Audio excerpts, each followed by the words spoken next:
साथियों, भारत में बदले कानून चर्चाओं का विषय बन चुके हैं। हर कोई जानना चाहता है भारतीय न्याय संहिता, भारतीय नागरिक सुरक्षा संहिता और भारतीय साक्ष्य अधिनियम में क्या नया है, क्या परिवर्तन किए गए हैं। लेकिन कुल मिलाकर एक लंबे समय से आप दहेज प्रताड़ना कानून के बारे में सुन रहे थे, भरण पोषण केसेस के बारे में सुन रहे थे और वहीं डोमेस्टिक वायलेंस के बारे में सुन रहे थे। तो वहीं पर नया जो कानून है वो आज की तारीख में झूठे मुकदमे करने वालों की खैर नहीं है, उस पर लागू है। अक्सर पत्नियां अपने पति से छोटे मोटे विवाद पर पुलिस थाने चली जाती थी और उन पति पर और पति के परिवार वालों पर दहेज प्रताड़ना का मुकदमा लगा देती थी।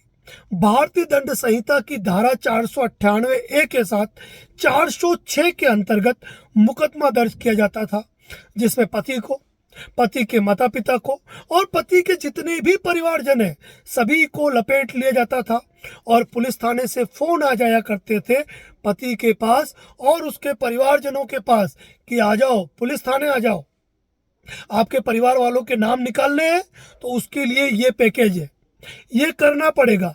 लेकिन अब नए कानूनों के लागू होने पर ये सारी परिस्थितियां बदलने वाली है। अब झूठे मुकदमे करने वालों की खैर नहीं है।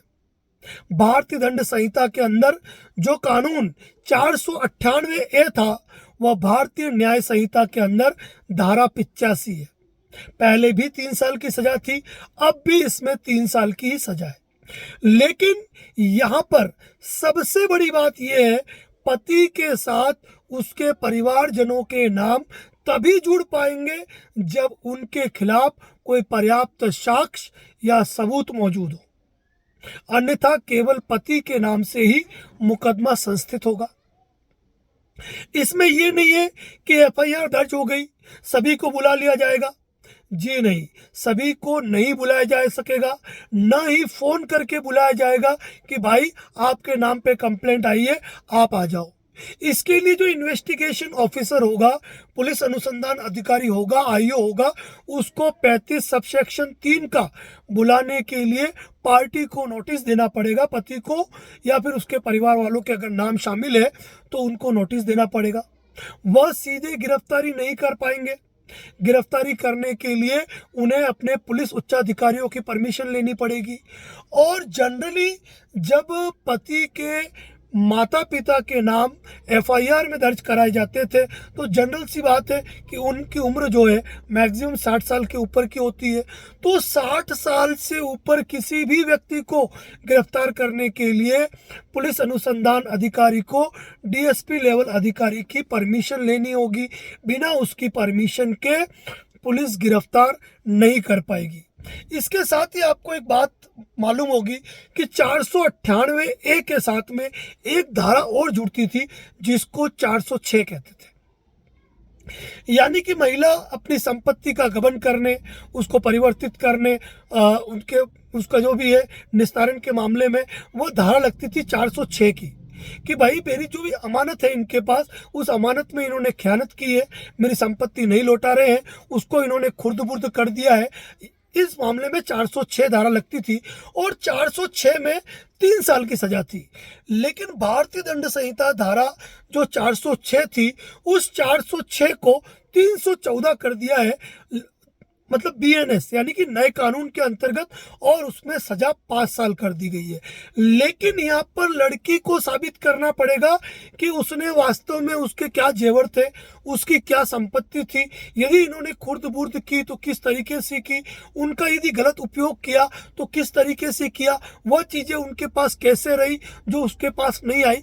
ये सारी चीज़ें जो है वह महिला को साबित करनी होगी। यानी कि ये जो कानून है जो 498 ए जो बीएनएस यानी कि भारतीय न्याय संहिता की धारा 85 बन चुका है और 406 आईपीसी की जो बन चुका है 314 बीएनएस।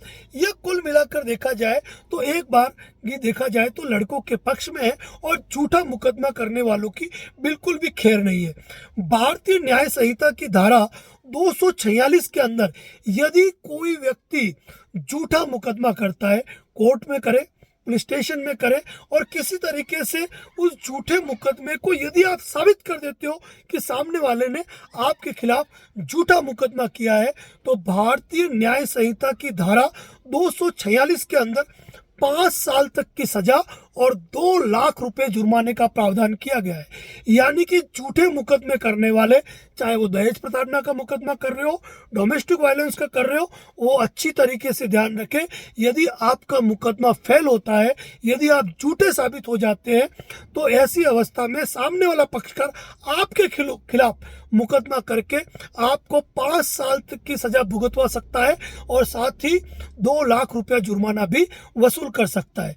इसी प्रकार दंड प्रक्रिया संहिता की धारा 125 जो भरण पोषण का केस था, उसकी धारा 144 हो चुकी है।